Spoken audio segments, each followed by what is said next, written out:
In the ongoing diplomatic struggle between Tehran and Washington, Iran has drawn a definitive line in the sand. No nuclear deal will be signed until clear assurances on sanctions relief are delivered. This firm stance comes amid 5 rounds of indirect negotiations, quietly brokered by Oman since April. These negotiations aim to revive a framework that could ease tensions over Iran's nuclear ambitions. But the Iranian leadership insists that the United States must provide solid, written guarantees that punitive sanctions will not only be lifted but will remain lifted. Speaking during a weekly press conference in Tehran, Foreign Ministry spokesperson Esmaeil Baghaei emphasized that Iran has shown goodwill, openness, and patience throughout the dialogue. He stated, "We regret to say that the American side has not yet offered a coherent or reliable mechanism for lifting the oppressive sanctions that have severely impacted the lives of our people."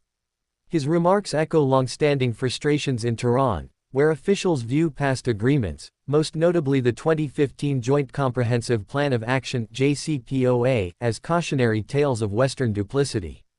The core of Iran's position lies in 2 demands: durable sanctions relief and recognition of its sovereign right to enrich uranium for peaceful, civilian purposes.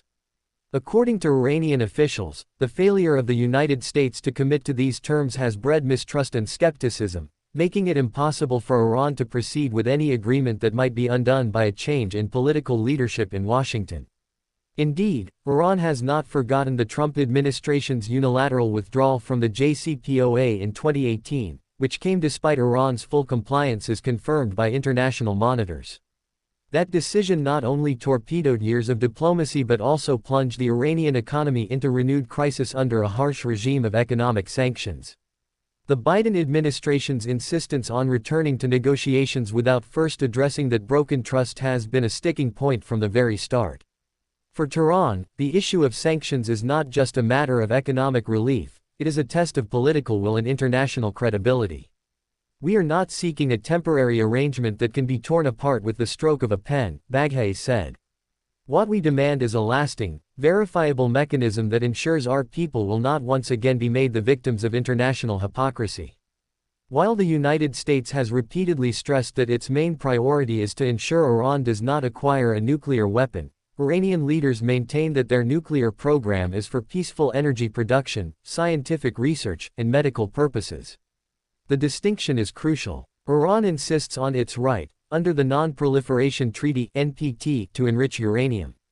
But the US and its allies argue that Iran's enrichment activities must be curtailed and tightly monitored to prevent any diversion toward military use.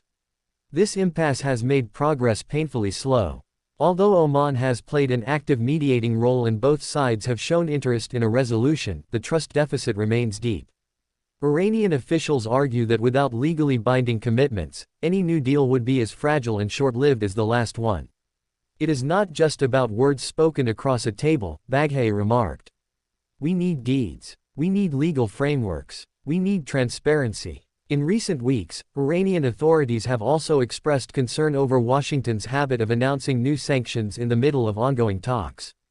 Such moves, Tehran says, send a signal of bad faith and a lack of seriousness. "How can you claim to want peace when you escalate economic warfare with every passing week?" asked one senior official off the record. This sentiment has been widely echoed in Iranian media and among the political elite. Even as some voices within Iran call for more aggressive posturing, the current government appears committed to a negotiated solution, provided it is fair, equitable, and enforceable. Supreme Leader Ayatollah Ali Khamenei has reportedly given cautious backing to the talks, but only on the condition that Iranian sovereignty is fully respected. According to sources familiar with the matter, the leadership is wary of appearing weak but is also aware of the mounting economic pressures inside the country. For ordinary Iranians, the stakes could not be higher. Years of sanctions have crippled the economy, slashed oil revenues, and led to soaring inflation. Young Iranians, in particular, face unemployment, political uncertainty, and a growing sense of frustration with both domestic and foreign leaders. "We are tired of being the collateral damage in someone else's game," said Layla, a 24-year-old university student in Tehran. Despite Washington's public insistence that it remains committed to diplomacy, critics argue that the U.S. negotiating stance has been ambiguous at best. While seeking a return to nuclear limits, the U.S. also continues to expand its sanctions regime in response to Iran's regional activities and human rights record. Tehran argues that these unrelated issues should not be folded into nuclear talks, calling such attempts strategic blackmail.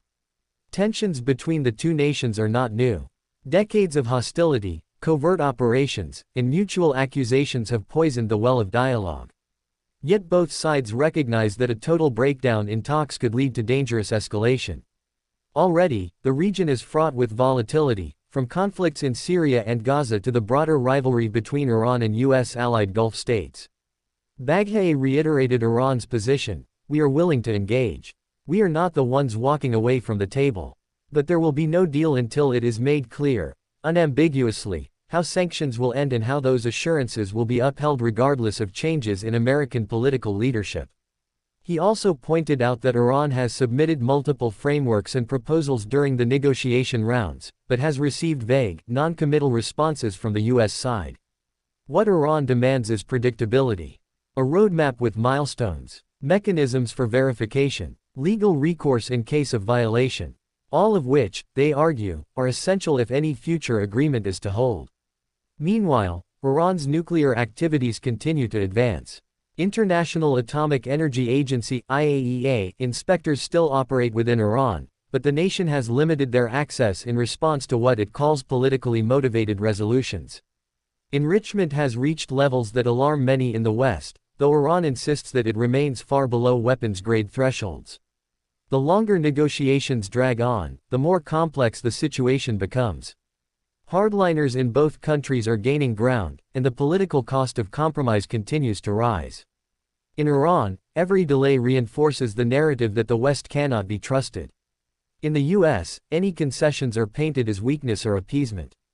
Nevertheless, the channels remain open, albeit narrow and strained.